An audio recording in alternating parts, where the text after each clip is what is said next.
దశమ స్కందానికి సంబంధించిన శ్లోకం ఏదైతే ఉందో ఈ దశమ శ్లోకానికి సంబంధించిన శ్లోకాన్ని మనకి ఇక్కడ చెప్పడం జరుగుతుంది. అంటే ఈరోజు శ్లోకంలో మనం చెప్పుకున్నది ఏంటంటే యశోదాసుతునకు శ్రీకృష్ణుడు, అంటే ఎవరైతే యశోద సుతునిగా మనకి తెలియబడుచున్న కృష్ణుడు ఎవరైతే ఉన్నారో ఆ కృష్ణుడు స్వతహాగా ప్రేమ భక్తిలో నెలకొనిన భక్తులకే సులభం. అంటే ఎవరైతే కృష్ణుడి పట్ల మాధుర్య భావంతో, కృష్ణుడి పట్ల ప్రేమతో ఎవరైతే ఈ యొక్క రాగానుగ భక్తితో ఎవరైతే కృష్ణుడిని పూజిస్తారో వారికి భగవంతుడు సులభతరం అవుతున్నాడు అన్న విషయాన్ని మనం తెలుసుకోవాల్సి ఉంటుంది. అలా కాకుండా మిగతా వాళ్ళు కొంతమంది ఉంటారు, వారు జ్ఞానులు, అలాగే తీవ్రముకు తపస్సు ద్వారా ఆత్మానుభూతిని పడేటకు యత్నించు యోగులకు దేహాత్మబుద్ధి కలిగిన వాళ్లకు అతను సులభుడు కాడు. అంటే ఎవరైతే జ్ఞానయోగులు, ఎవరైతే తపస్సు చేస్తారో, ఎవరైతే సిద్ధులు పొందుతారో అటువంటి వారికి దేవాది దేవుడైన శ్రీకృష్ణ భగవానుడు అంత తొందరగా చిక్కడు. అంటే అంత తొందరగా ఆయన్ని అటువంటి వారు తొందరగా అర్థం చేసుకోలేరు. ఎవరు అర్థం చేసుకోగలరు భగవంతుణ్ణి, దేవాది దేవుడైన శ్రీకృష్ణ భగవానుడిని ఎవరు అర్థం చేసుకోగలరంటే ఎవరైతే ఆయన్ని ప్రేమతో కొలుస్తారో, ఎవరైతే ఆయన్ని ప్రేమగా చూస్తారో అటువంటి వారు భగవంతుడిని త్వరగా చేరుకుంటారు. అటువంటి వారిని భగవంతుడు తొందరగా అనుగ్రహిస్తాడు. అంటే వీళ్ళని కాకుండా, అంటే ప్రేమతో పూజించే వారిని కాకుండా మిగతా వారిని, అంటే ఈ తపస్సుతో కానీ లేకపోతే జ్ఞానులు కానీ వైరాగ్యులు కానీ దేహాత్మబుద్ధి కలిగిన వారు ఎవరైతే ఉంటారో వారిని భగవంతుడు ఏమి పట్టించుకోవడంటే వాళ్ళని పట్టించుకుంటాడు. కాకపోతే టాప్ మోస్ట్ ప్రియారిటీ ఎవరికి ఇస్తారంటే ఎవరైతే ఆయన్ని ప్రేమతో కొలుస్తారో. అందుకనే భగవంతుడిని మనం మన యొక్క దాన్ని ఏమంటారండి, మన యొక్క సామాన్య నేత్రాలతో మనం చూడలేము. మీరు గమనిస్తే అర్జునుడికి శ్రీకృష్ణుడు తన యొక్క విశ్వరూపాన్ని చూపించడానికి దివ్య చక్షువులు ఇచ్చాడు. ఎందుకంటే ఇవి అపరిపూర్ణమైన ఇంద్రియాలు. కళ్ళు అపరిపూర్ణం, మనకున్న చెవులు అపరిపూర్ణం, మనకున్న ముక్కు అసలు మన దేహమే అపరిపూర్ణం. ఎప్పుడు ఉంటామో తెలియదు, ఎప్పుడు పైకి వెళ్ళిపోతామో, ఎప్పుడు మన దేహాన్ని వదిలేస్తామో తెలియదు, ఎప్పుడు మన దేహంలో ఉన్న ఆత్మ వదిలేసి దేహాన్ని వదిలేసి వాసాంసి జీర్ణాన్ని యదా విహాయ నవాని బృంహాతి నలోపరాణి తదా శరీరాన్ని విహాయ జీర్ణాన్య అన్యాన్ని సంయాతి నవాని దేహి. ఎప్పుడు ఈ ఆత్మ మన యొక్క దేహాన్ని వదిలేసి వెళ్ళిపోతుందో మనకి తెలియదు. నువ్వు ఇవాళ పడుకుంటావు, రేపు సేఫ్గా లేస్తాం గ్యారంటీ ఉందా? ఎప్పుడు ఏదైనా we don't know what future has store in for. మనకి ఎప్పుడు ఏం జరుగుతుంది అనేది తెలియదు. అందుకని చాలా జాగ్రత్తగా 50 ఏళ్ళు వచ్చేసాయి అనుకోండి, మనం చాలా జాగ్రత్తగా ఉండాలి. ఎంత జాగ్రత్తగా ఉండాలి, దేహాన్ని కాపాడుకుంటూ, ఇటు భగవంతుడిని వదిలిపెట్టకుండా దేహాన్ని కాపాడుకుంటూ ఎంత సేవ చేయగలమో భగవంతుడికి మనం అంత సేవని చేయగలము. కాబట్టి అందుకని భగవంతుడు ఏం చెప్తాడు, ఎవరైతే ఆయన్ని చూడటం చాలా కష్టం. ఆయన చూడాలి అనుకుంటే ఎలా చూడగలము అంటే బ్రహ్మసముద్రం చెప్పబడుతోంది, ప్రేమాంజన చురిత భక్తి విలోచనైన సంత సదైవ హృదయేషు విలోకయంతి యంశామ సుందరమతించే గుణస్వరూపం గోవిందమాది పురుషం తమహం భజామి. మీరు గమనిస్తే ప్రేమాంజన చురిత భక్తి విలోచనైన, ప్రేమాంజన, అంజనము అంటే కాటుక, ప్రేమాంజన చురిత భక్తి విలోచనైన, ప్రేమ అనే కాటుక మన కళ్ళకి పెట్టుకుని చూస్తే అప్పుడు భగవంతుడు మనకి సాక్షాత్కరిస్తాడు. అప్పుడు మనకి భగవంతుడు ఎలా కనిపిస్తాడు, యంశామ సుందరమతించ గుణస్వరూపం, సచ్చిదానంద విగ్రహం. కాబట్టి అటువంటి రూపాన్ని మనము ప్రేమ అనే కాటుక పెట్టుకుని చూడవచ్చు. అందుకని ఆయన్ని మనం తొందరగా చూడలేదు. ఇందాక మనం గమనించుకుంటే అర్జునుడికి కృష్ణుడు తన యొక్క విశ్వరూపం చూపించడానికి ఏం చేశాడు, దివ్యచక్షువులు ఇచ్చాడు. ఎందుకంటే ఈ అపరిపూర్ణమైన ఇంద్రియాలతో మనం భగవంతుని అర్థం చేసుకోవాలి. ఎంత చెప్తున్నా మనకు అర్థం కాదు. కాబట్టి ఆయన చూడాలి అంటే ప్రేమ అనే కాటుకు పెట్టుకుని చూసుకోవాల్సిందే. ఇంకా మీకు భాష్యంలోకి మనం కనుక వెళ్ళినట్టయితే దేవదేవుడకు శ్రీకృష్ణుడు భక్తులకు అత్యంత సులభమై ఉన్నాడు. దేవాది దేవుడు ఎంత మెర్సిఫుల్ అంటే, ఎంత కరుణామయుడంటే, ఆయన్ని ఎవరైతే పూజిస్తారో వారిని ఇట్టే సాక్షాత్కరిస్తాడు, వారిని ఇట్టే ఆధ్యాత్మిక అభివృద్ధిలోకి తీసుకెళ్తాడు, అభివృద్ధి పదానికి తీసుకెళ్తాడు. వారిని ఈ జన్మ తర్వాతనే, ఈ జన్మలోనే వారిని భగవద్ధామానికి చేర్చుకునే అవకాశం అనేది ఉంటుంది. కానీ ఎవరైతే ప్రేమతో పూజిస్తారో వారిని తొందరగా కప్పిస్తాడు. ఎవరైతే ఈ యొక్క తపస్సు చేసేవారు, జ్ఞానులు, సిద్ధులు యొక్క ఇటువంటివన్నీ ఏవైతే ఉంటాయో వారందరినీ కూడా, తపస్సు చేసేవాడిని వీళ్ళందరినీ కూడా, కర్మిష్ఠులని, దేహాకృతి కలిగిన వారు, వీరందరూ ఎవరైతే ఉంటారో వారిని ఏం చేస్తాట, వారికి దుర్లభంగానే మారిపోతాడు. ఇప్పుడు ఫర్ దుర్లభం అంటే ఏంటంటే, మీకు బెస్ట్ ఎగ్జాంపుల్ చెప్పాలంటే, మీరు టోకెన్ వేసుకుని కొండకి వెళ్తారు. కొండకి వెళ్ళినప్పుడు గంటలో దర్శనం అయిపోతుందని క్యూ లైన్లో ఉన్నవాడు చెప్తారు. కానీ లోపలికి వెళ్ళి అక్కడ తెలిసేది ఎంతసేపు పడుతుందని. అక్కడ ఏం చేస్తాం, గంట అయిపోతుంది, గంటలు అయిపోతుందిలే అనుకుంటాం. కానీ ఏమవుతుంది, 2 గంటలు, 3 గంటలు, 4 గంటలు, 5 గంటలు, అవసరమైతే 20 గంటలు, లేదంటే 24 గంటలు ఓ రోజు కూడా పడుతుంది. అంతే, ఇక వేరే అవకాశం మనకు ఉండదు. అప్పుడు ఏమైపోతుంది, భగవంతుడు మనకి దుర్లభం అవుతున్నాడు. అప్పుడు భగవంతుడు మనకి ఏమైపోతున్నాడు, దుర్లభం అయిపోతున్నాడు, రాందానికి దూరం అయిపోతూ ఉన్నాడు. కాబట్టి అటువంటి వారు కర్మిష్ఠులు, జ్ఞానులు, యోగులు, ఈ హఠయోగం చేసేవారు, లేకపోతే దేహాత్మ బుద్ధి కలిగిన వారు ఎవరైతే ఉంటారో వీరందరికీ కూడా కృష్ణుడు ఎలా ఉంటాడంటే దుర్లభుడుగానే కనిపిస్తాడు. ఎప్పుడో కరుణిస్తాడు. తొందరగా వారిని హక్కును చేర్చుకోడు, చాలా సమయం కావాలి. ఎందుకంటే వారు ప్యూరిఫై అవ్వాలి.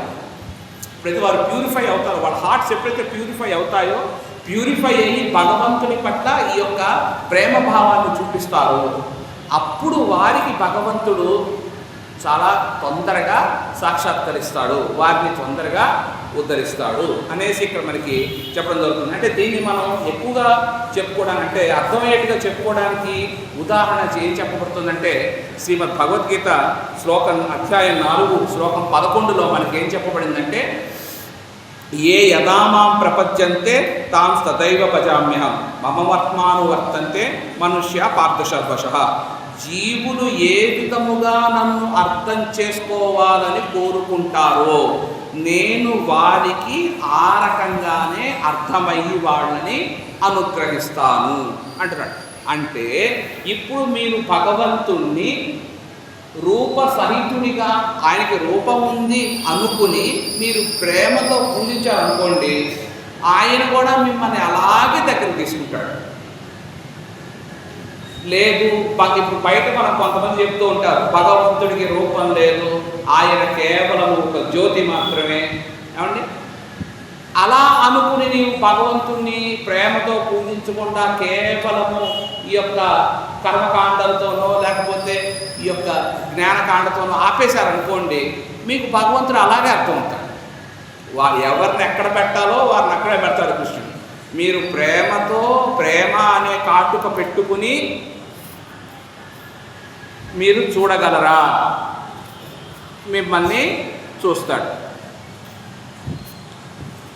లేదు, మీరు అలాగే భగవంతుడు నిరాకార జ్యోతి, నేను మరణానంతరం ఆ జ్యోతిలోనే ఉండిపోతాను, ఆ జ్యోతి నుంచి బయటికి రాను, ఆ కాంతిలోనే ఉంటాను, కాళ్ళు చేతులు కట్టేసినా సరే నేను అక్కడే ఉంటాను అని మీరు నాకు కృష్ణుడు నేను అలాగే చూడాలనుకుంటున్నాను అని మీరు అనుకుంటే, అలాగే రూపం ఉందనుకుంటే రూపం ఉన్నట్టుగానే మిమ్మల్ని, అంటే మీరు ఏ భావంతో పూజిస్తున్నారో మిమ్మల్ని ఆ భావంలోనే ఆయన అనుగ్రహిస్తాడు. ప్రేమతో పూజిస్తున్నారా, ప్రేమతో అనుగ్రహిస్తాడు. ఆర్తి కోసం పూజిస్తున్నారా అంటే ఊరికే వచ్చి స్వామి మా కష్టాలు స్వామి, మేము అప్పులు తీర్చాలి స్వామి, ఇన్సూరెన్స్ కట్టలేదు స్వామి, ఈఎంఐలు ఎక్కువైపోయినాయి స్వామి, రికవరీ ఏజెంట్లు మా ఇంటికి వచ్చి గోల్ చేస్తున్నారు స్వామి, డబ్బులు వచ్చేలా చూడు స్వామి, నీకు కూడా ఎంతో కొంత డబ్బులు ఇస్తానులే స్వామి అన్నారు అనుకోండి, మిమ్మల్ని అలాగే అనుగ్రహిస్తాడు. మీరు అట్లాగే పూజించేది అలాగే ఇస్తాడు. అందుకని ఏమంటున్నాడు, ఏ యథామాం ప్రపద్యంతే తాం తదైవ భజామ్యహం మమవర్త్మానువర్తంతే మనుష్య పార్థశర్వశః. అందుకని చివరిలో ఇంకా భగవంతుడు మనకి ఇక్కడ ఏం చెప్తున్నారంటే, ఓ పార్థ, ప్రతి ఒక్కరూ అన్ని విధములా నా మార్గమునే అనుసరించరు. మీరు ఏ మార్గం తీసుకోండి, తిరిగి తిరిగి తిరిగి తిరిగి మీరు కృష్ణుడి దగ్గరికి వెళ్తున్నారు. రూపం ఉన్నట్టు పూజిస్తారా, అది కృష్ణుడికే. రూపం లేదనుకుని నిరాకార జ్యోతినే పూజిస్తారా, భగవంతుడు ఏం చెప్తాను భగవద్గీతలో, ఆ నిరాకార జ్యోతి కూడా నేనే అని చెప్తున్నాను, నేను కాదు కృష్ణుడు. కాబట్టి ఆ నిరాకార జ్యోతిని కూడా నేనే అని భగవంతుడు కృష్ణుడు ఇక్కడ మనకి చెప్పడం జరుగుతుంది. మీరు ఎటు చేసినా తిరిగి తిరిగి ఎక్కడికి వెళ్తుంది? కృష్ణుడికి. కాబట్టి శ్రీకృష్ణుడే సర్వాత్ముడు కనుక అతనిచే ఎల్లరూ వెతుకుచున్నారు. ఆత్మ దేహమునందు ఉన్నది కనుక ఎల్లరూ దేహమును ప్రేమించు దాన్ని పరిరక్షించుకుని. కొంతమంది ఈ యొక్క దాన్ని ఏమంటారండి, వారికి సమయానికి గుర్తురాలంటే దేహాత్మ బుద్ధి కలిగిన వారు, దేహాత్మ బుద్ధి కలిగిన వారు, ఈ కర్మిష్ఠులు, అలాగే ఈ జ్ఞానయోగులు, అలాగే తపస్సు చేసేవారు, అదేవిధంగా ఈ సిద్ధులు ఎవరైతే ఉన్నారో వీరందరూ కూడా ఏమనుకుంటారు అంటే వారికి దేహాత్మ బుద్ధి కలిగి ఉంటుంది. అంటే లోపల ఆత్మ ఉందని నమ్ముతారు, కానీ ఆ లోపల ఉన్న ఆత్మను పక్కన పెట్టి దేహాన్ని పట్టుకుంటారు. అంటే భౌతికమైన దీంట్లో ఉంటారు. ఈ దేహాత్మ బుద్ధి కలిగిన వారు ఎవరైతే ఉంటారో అంటే ఎంతసేపు ఇంద్రియాలను భోగించడం, లేకపోతే భగవంతుడిని ఇంతవరకే మనం అర్థం చేసుకోవడం, ఇటువంటి దాని ఏమంటారు, ఇటువంటి భావన ఎవరైతే కలిగి ఉంటారో అటువంటి వారు ఏమనుకుంటారంటే వారు ఎంతసేపు కూడా ఈ దేహాన్ని కాపాడుకోవాలి అన్న ధ్యాసలోనే ఉంటారు. అంతేకాని దేహం లోపల ఆత్మ ఉంటుంది, ఆ ఆత్మని మనం చేరుకోవాలి, ఈ ఆత్మకి మనం ఆహారం ఇవ్వాలి అన్న విషయాన్ని మనం మర్చిపోతాం. ఇప్పుడు మన మొబైల్కి ఆహారం ఏంటండి? ఛార్జింగ్. ఎప్పుడైనా మన మొబైల్కి ఏ రకంగా అయితే మనం ఆహారం పెడతామో మన ఆత్మకు కూడా ఆహారం అలాగే ఉండాలి. మొబైల్కి ఛార్జింగ్ ఎలాగైతే ఆహారమో మన మనసు కూడా భగవంతుడి యొక్క నామం ఏదైతే ఉందో ఆ భగవంతుడి యొక్క నామం అనేది ఛార్జింగ్ అని మనకి చెప్పబడుతుంది. కాబట్టి అందరూ కూడా ఆత్మని ప్రేమింతురు. ఇక పరమాత్మని. కాబట్టి మన యొక్క సహజ సిద్ధ స్వభావం ఏంటంటే ఆత్మ యొక్క సహజ సిద్ధ స్థితి ఏంటంటే భగవంతుణ్ణి సేవించడం. మనము ఆత్మ అని గుర్తెరగడం. మనం ఎప్పుడైతే ఆత్మ అని గుర్తెరిగి మనం భగవంతుడిని ప్రేమిస్తామో అప్పుడు భగవంతుడు మనకి సులభతరం అవుతాడు అన్న విషయాన్ని మనం అర్థం చేసుకోవాలి. కాకపోతే ఈ యొక్క భక్తులు కాకుండా అంటే భగవంతుణ్ణి ప్రేమతో పూజించేవారు, జ్ఞానయోగంతో పూజించేవారు, లేకపోతే హఠయోగంతో పూజించేవారు, ఇటువంటి వారందరూ ఏమనుకుంటారంటే వాళ్ళు కేవలం దేహభావంలోనే ఉంటారు. దేహభావంలోనే ఉండి కృష్ణుడు కూడా మనలాగా మనిషి అయినా ఆయనకు కూడా మనలాగా 2 కాళ్ళు ఉన్నాయి, 2 చేతులు ఉన్నాయి, 2 కళ్ళు ఉన్నాయి, 2 చెవులు ఉన్నాయి, కొంచెం నోరు ఉంది అనేసి వారు అలాగే అనుకుంటారు. అనుకుని ఏం చేస్తారంటే ఎంతసేపు ఆ దేహాన్ని ఏ విధంగా దేహాన్ని ఏ రకంగా అభివృద్ధి చేసుకోవాలి, దేహాన్ని ఏ రకంగా కాపాడుకోవాలి అన్న దానిపైనే వారి యొక్క ఇది కలిగి ఉంటుంది, వారి ధ్యాస ఉంటుంది. దేహాన్ని వారు ఎంతసేపు కూడా పరిరక్షించుకోవడానికి ప్రయత్నిస్తారు. అంటే ఇక్కడ మన దేహాన్ని మనం పరిరక్షించుకోవడం కాదు అని నేను అంటల్లా. భగవంతుడి యొక్క సేవని చేయాలంటే మనం కూడా చాలా ఆరోగ్యంగా ఉండాలి. మనం ఎప్పుడైతే ఆరోగ్యంగా ఉంటామో అప్పుడే భగవంతుని యొక్క సేవ చేయడానికి మనకి అవకాశం అనేది కలుగుతుంది. ఉండాలి దేహం పట్ల కొంత ఇది ఉండాలి, దేహాన్ని కాపాడుకోవాలి. ఎందుకంటే లేదంటే ఏమవుతుంది, బీపీ షుగర్లు వస్తాయి. కాబట్టి దేహాన్ని కాపాడుకోవాలి. ఎలా కాపాడుకోవాలి? ఇది భగవంతుని యొక్క సేవలో ఈ దేహాన్ని వినియోగించాలి అన్న భావనలో మనము ఆలోచించాలి. ఆలోచించి ఆరోగ్యంగా ఉండాలి. ఆరోగ్యంగా ఉంటేనే మనం సేవ చేయగలం. ఆరోగ్యంగా లేదనుకోండి మనం సేవ చేయలేము. కాబట్టి మనకి భగవంతుడు అనుగ్రహించాలి. కాకపోతే కొంతమంది భక్తులు ఎలా ఉంటారంటే పాపం వారు అనారోగ్యంగా ఉన్నా సరే వచ్చి భగవంతుడు పూజిస్తారు.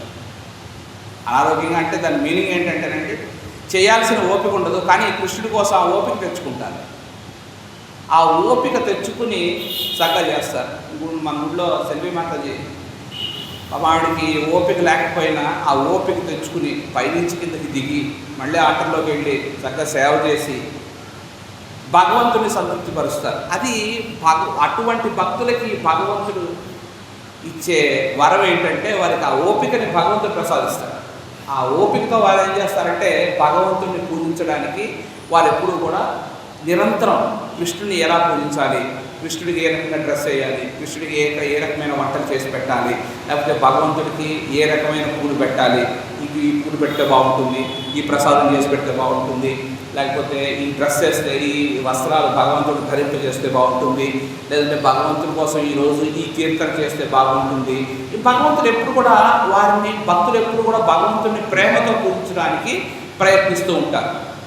కాబట్టి అటువంటి వారు ఎవరైతే ఉంటారో వారికి భగవంతుడు చాలా సులభంగా సాక్షాత్కరింపబడతాడు అన్న విషయాన్ని మనం ఇక్కడ అర్థం చేసుకోవాలి. మీరు గమనిస్తే అధ్యాయం 15 భగవద్గీత 15వ అధ్యాయం 15వ శ్లోకం చివరిలో ఏం చెప్పబడిందంటే, వేదైసి సర్వైర అహమేవ వేద్యో వేదాంతకృత్వేన విధేవచాహం. వేదాలు ఏవైతే ఉన్నాయో ఈ వేదాలన్నీ కూడా ఎవరి గురించి చెప్తున్నాయి? నా గురించి చెప్తున్నాయి అనేసి కృష్ణుడు ఈ యొక్క అర్జునుడికి భగవద్గీతలో చెప్పడం జరిగింది. అలాగే వేదాంతకృత్ వేద విధేవచాహం, వేదాంతకృత్ వేద అంత, వేదాల యొక్క అంతం ఏంటంటే చివరికి వేదాలు ఏం చెప్పి ముగుస్తున్నాయి అంటే దేవాదేవుడు శ్రీకృష్ణ భగవానుడు అనేసి మనకి వేదాలు కూడా చెప్పడం జరిగింది. మీరు అన్ని రకాల ఋగ్వేదం కానీ, యజుర్వేదం కానీ, సామవేదం కానీ, అథర్వణ వేదం కానీ మీరు ఏ వేదాలు తీసుకోండి, అందుకని భగవంతుడు ఏం చెప్తాడు? వేదాంతకృత్ వేద విధేవచాహం. వేదాలు ఏవైతే ఉన్నాయో వేదాల యొక్క అంతం ఏమిటి అంటే దేవాదిదేవుడు శ్రీకృష్ణ భగవానుడు అన్న విషయాన్ని మనకి ఇక్కడ చెప్పడం అనేది జరుగుతుంది.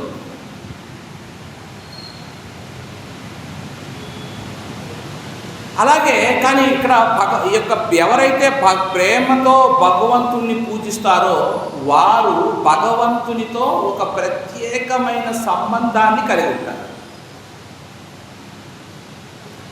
ఇప్పుడు ఇది మీకు అర్థమయ్యేలా చెప్పాలి అంటే ఒక తరగతి గది ఉంటుంది, ఒక క్లాస్ రూమ్ ఉంటుంది. ఆ క్లాస్ రూమ్లో ఒక టీచర్ ఉంటాడు, లేదా ఒక లెక్చరర్ ఉంటారు.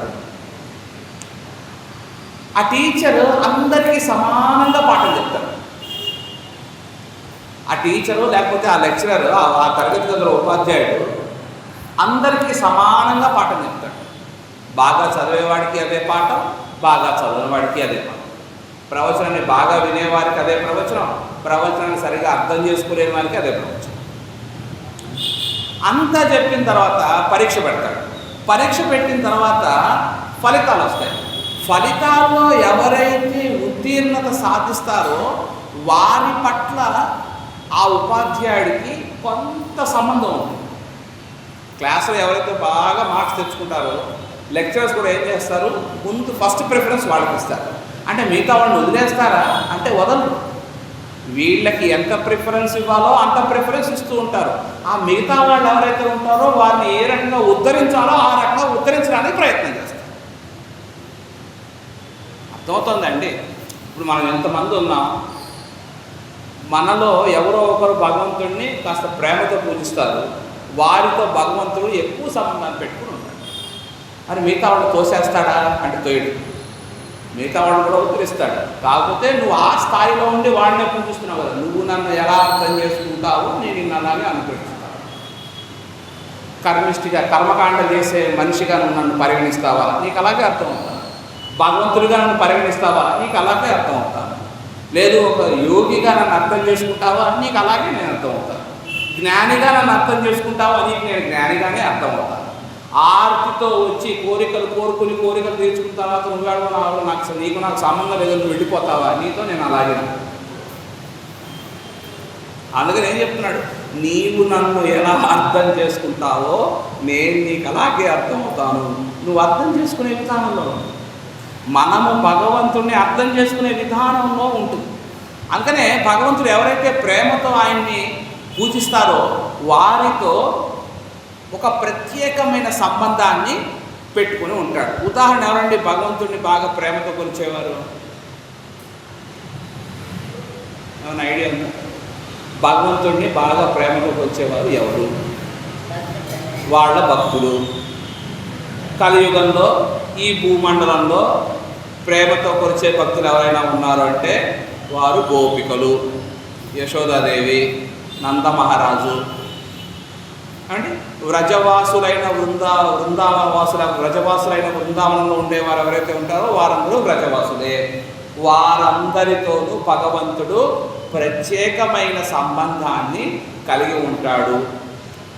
మీరు గమనిస్తే దేవాదిదేవుడు ఈ యొక్క బృందావనాన్ని ఈ ఒక్క క్షణం కూడా ఆయన విడిచిపెట్టి ఉండలేడు. ఎందుకంటే బృందావనంతో భగవంతుడికి అంత సంబంధం.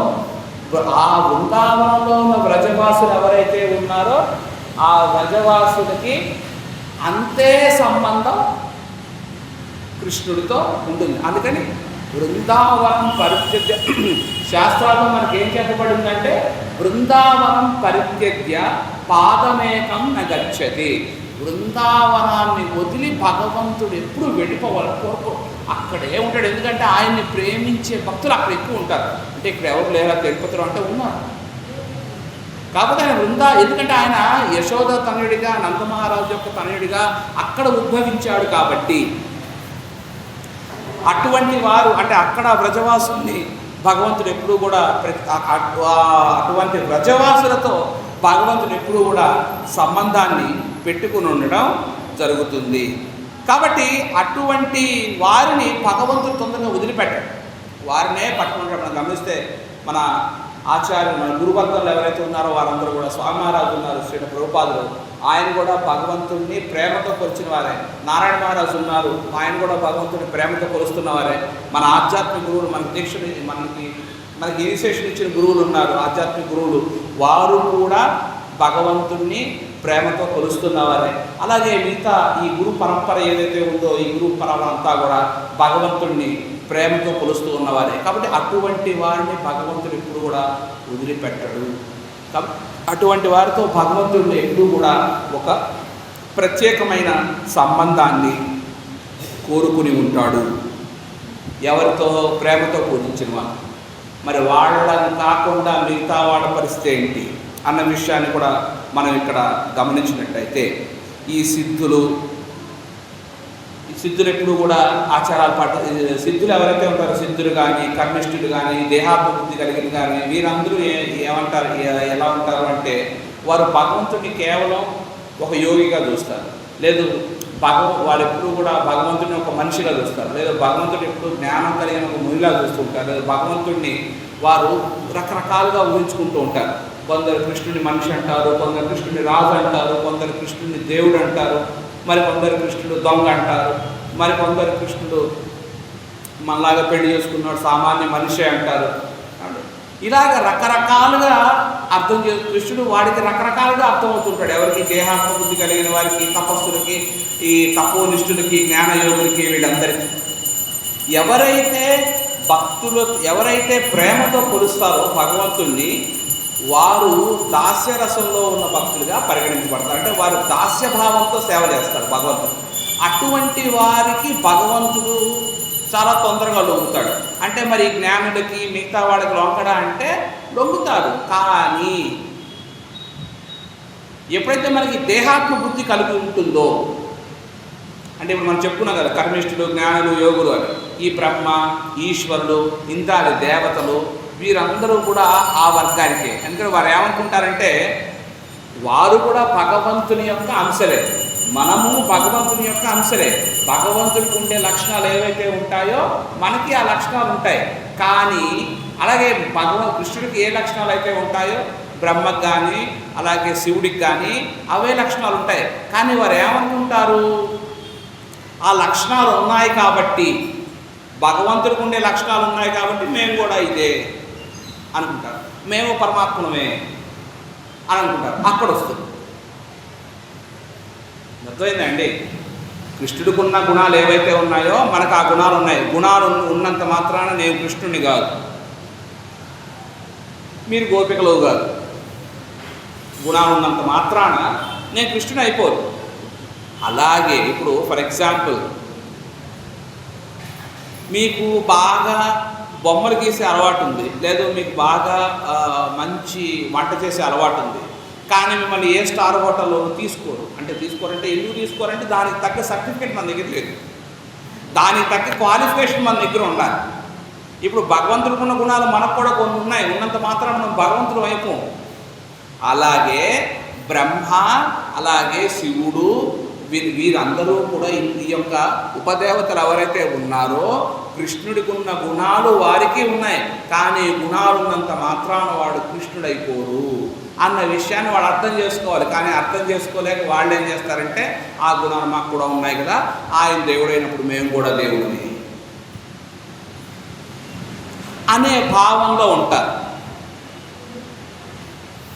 కాబట్టి ఈ భావన నుంచి మనము బయటికి రావాలి.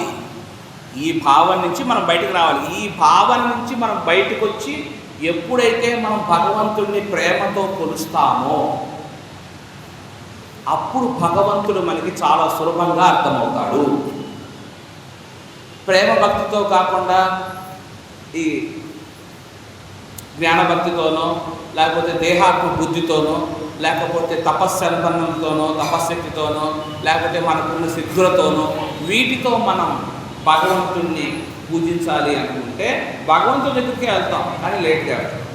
గంటలో వెళ్ళేది 2 గంటలు అన్న విషయాన్ని మనం అక్కడ గుర్తుపెట్టుకుని మనం భగవంతుని ఎప్పుడు కూడా ప్రేమతో కొలవడానికే ప్రయత్నం చేయాలి. కృష్ణభక్తులు ఎప్పుడు కూడా భగవంతుడిని చాలా ప్రేమతో చూస్తారు. శ్రీ విగ్రహాలను చూసినప్పుడు భగవంతుడితో వారు ఒక ప్రత్యేకమైన సంబంధం పెట్టుకుంటారు. ఆ సంబంధంతోనే భగవంతుడిని చూస్తారు. కానీ అందరూ భగవంతుని ఆ రకంగా చూడరు, భక్తులు మాత్రమే చూడగలరు. ఈ సమయం మించిపోయింది కాబట్టి ఈరోజు శ్లోకాన్ని ఇక్కడ ఈ యొక్క ప్రవచనాన్ని ఇక్కడ ముగించి తిరిగి రేపటి ప్రవచనం మాట గ్రంథరా శ్రీమద్ భాగవతానికి శ్రీమద్ భగవద్గీత శ్రీడా ప్రభుపాద శ్రీ గురుదేవ్ తాయ ప్రేమ